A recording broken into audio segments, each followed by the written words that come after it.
that as Nigeria grapples with a multitude of economic challenges, President Bola Tinubu's policy reforms are under scrutiny, with experts and stakeholders debating their effectiveness in addressing the nation's pressing issues, while some commend the president's bold initiatives, arguing that they are foundations for long-term economic growth and development. Some have raised concerns about their potential impact on the most vulnerable Nigerians, submitting that it is crucial to carefully assess their impact on the Nigerian economy. Well, for more insight, I'm joined by the Senior Research and Policy Analyst at Budget Foundation. Mr. Viola Kwaga joins us now virtually. Thank you, Mr. Kwaga, for your time on the program. Let's start this way. President Tinubu's reform have been met with mixed reactions. We note that, with some praising his bold approach and others expressing concerns about potential impact on vulnerable Nigerians. So how would you rate the effectiveness of these reforms thus far? Let's start from there. Thank you so much for having me, Frank. I know that Nigerians are a bit cautious, as we have, bitten off more than we could chew several times in the past. And President Tinubu came with tough talk, to change the system, as it were. And from his first day, from his inauguration speech, the discontinuance of subsidy, the several bills he has signed into law that are critical for Nigeria's development, the electricity sector bills that have now allowed states to generate and transmit their own electricity, data protection law, education support law, and what have you. These are several moves by him. In addition to trying to unify the exchange rates, I think the president has really this new president has come with a lot of punch, really, to transform the economy along the lines that he intends to do so. His 8-point agenda also, really in perspective, food security, infrastructure development, among other things. The unfortunate thing is the problem with public policy generally, and I always try to say this when I'm on your show and other programs, you often need to wait a while before you really see the impact and the effect. But looking at things like GDP, we've seen that GDP has slightly grown. If you look at our month-on-month performance, we are actually this quarter, or will I say for this quarter 3, we are in a better place than we were in quarter 3 of 2022. And I think we've performed relatively well, on average from quarter 1 to quarter 2 for 2023. However, the president's intention, to hit $1 trillion, I think that $1 trillion goal is a bit unrealistic. I even think that the intention to, outstrip our current GDP position and go to like a 3.7 or a 3.8 is also a little bit fanciful. Looking at inflation, unfortunately, that has really not abated. And even if you look at our historic inflation performance, this has really been one of the worst periods that Nigerians have ever seen. Inflation has averaged 23.7%, is currently at 27.33% as of October. We wait to see the inflation figures for November when the NBS decides to publish them. So that is something that really needs to be looked at. He has spoken about food security being one of his, major areas. And one of the drivers of inflation, especially for Nigeria, is, the food inflation. And that is as a result of, among other things, poor security and a poor logistic network. The latter problem is not just a problem of the federal government. In fairness to him, a lot of the roads that are part of this network of roads for which farmers and producers need to ship their goods are actually within the purview of the states and the local government. So I enjoin Nigerians to also shine a light on how much their states and local governments are spending on roads and how well they're able to really put into perspective the need to develop the roads, from their own position. The exchange rate, finally, I think is one other point that we need to look at. Yes, okay. The president has. Yeah, go ahead. I didn't want us to lose a thought of conversation. I wanted to take you back to the $1 trillion US dollars economy target by in the next 10 years by the president. I mean, some people have spoken, glowingly about what the president has been doing. But looking at the budget, for instance, 27.5 trillion naira, yes, we do know that a chunk of that, percentage of that is going for debt service. But how hopeful are you that the journey to a 1 trillion US dollars economy, has started with this 27.5 trillion naira appropriation bill? I am honestly not hopeful at all, and this is the reason why. For Nigeria to hit a trillion naira in 10 years, we ran the numbers in my organization at budget, and we are doing around 250, maybe under $300 billion at the moment. We would have to at least be doing 20 to 22%, GDP, and that is basically a daydream. That would mean that there would be nothing short of a miracle to improve, the sectoral allocations to GDP, the expansion of production, the expansion of consumption, the expansion of government spending, improving the import and export regime, among other things. So yes, it's interesting. In fact, it's curious because I see conflicting reports. Some reports say the president wants a $1 trillion economy in 3 years. Some say 10 years. 3 years is completely out of the question. 10 years is really, really pushing it. I do admire the ambition of this administration and his stance towards improving different facets of the economy. What Nigerians really need to pay attention to is the implementation of this budget. We already have a very high deficit. The deficit is like 90, 95, 96% of capital expenditure. So we are nearly paying off debts as much as we are spending on capital infrastructure. That should be worrying. And in addition, there will be more borrowings. And, lest Nigerians forget, we already have serious debts on the federal government's balance sheet due to the recklessness of the previous administration through the ways and means borrowing. So these are the issues. Moreover, the devaluation in quotes by this administration in its unification of the exchange rate has actually taken away about 1.5 trillion naira from our budget. So the budget of 2024 in real terms is actually less than our 2023 budget if you adjust for inflation and even the exchange rate, and what have you. So these are really serious issues that will stand in the way of that $1 trillion dream of this administration. Okay.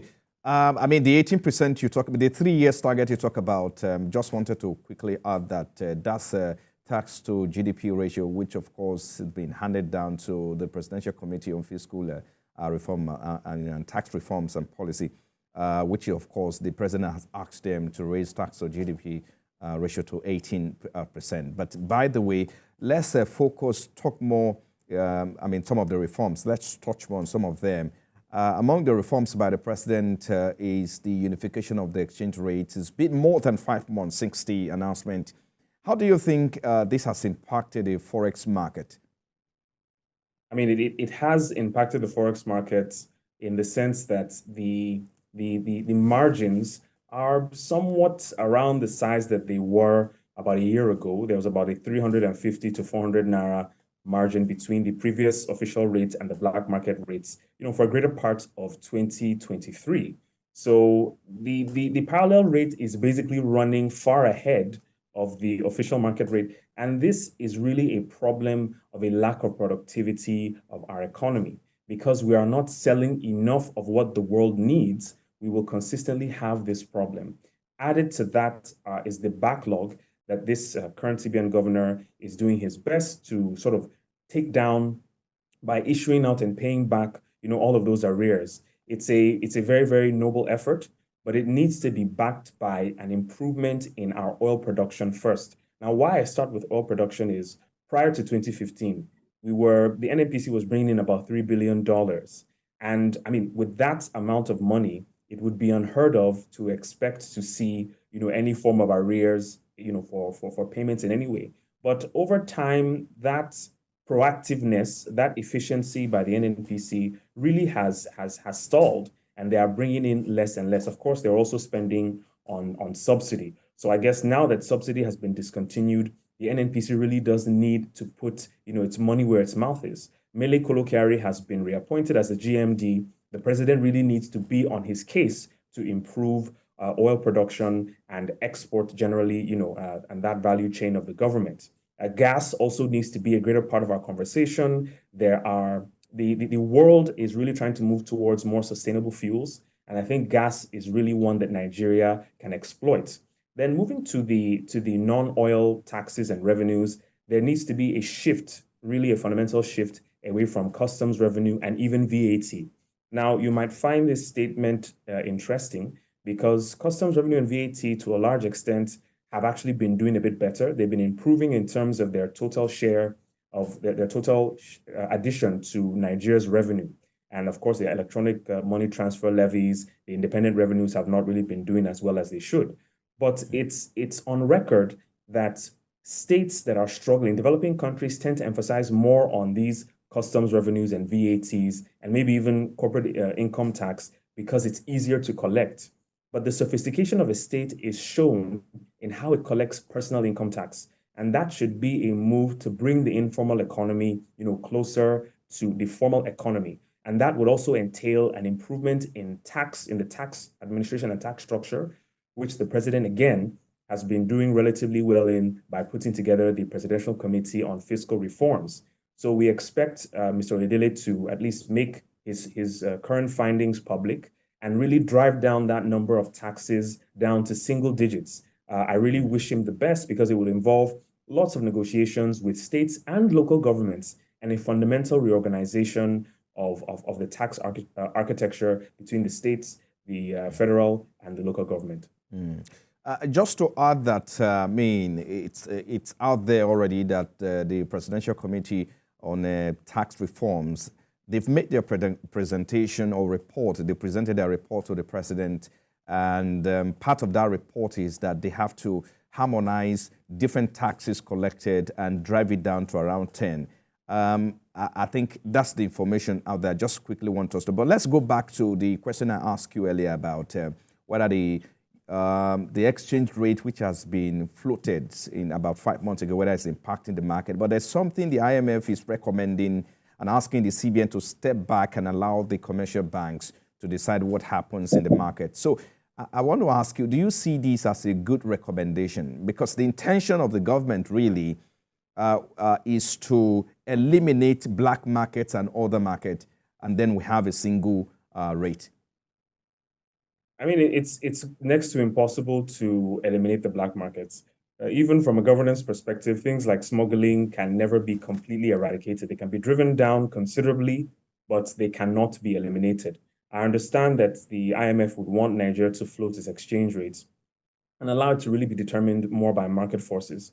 But that presupposes that there is an organized market and there is, enough supply.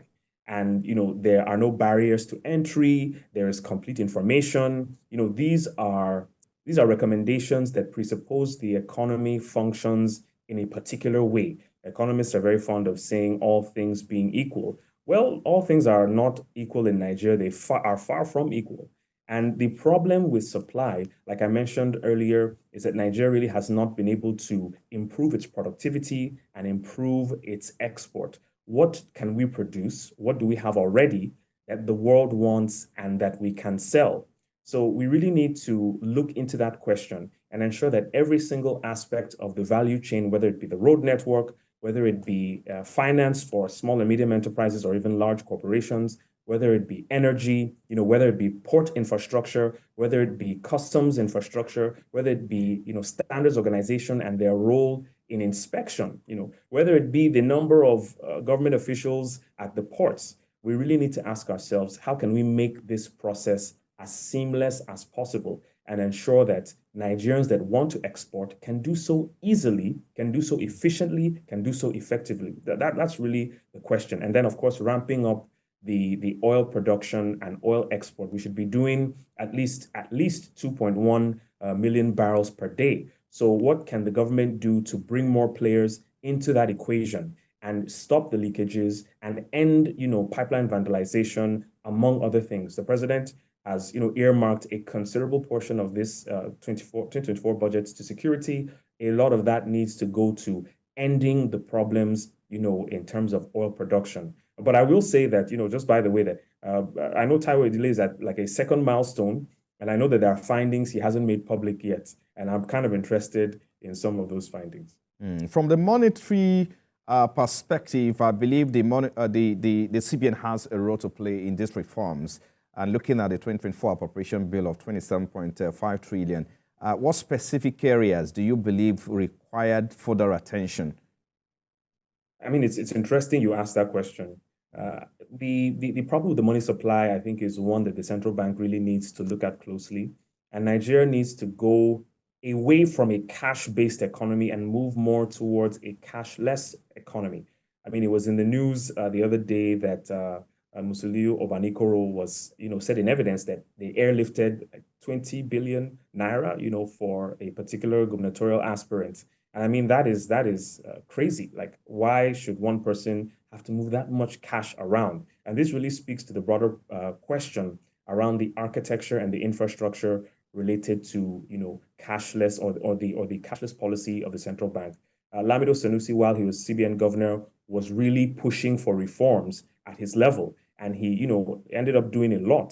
MFLA maybe not so much, but we really need to see what Cardoso, in collaboration with the interbank settlement system, the EFCC, the ICPC, the NFIU, how can they make cashless transactions the norm? And how can they bring more Nigerians into that system?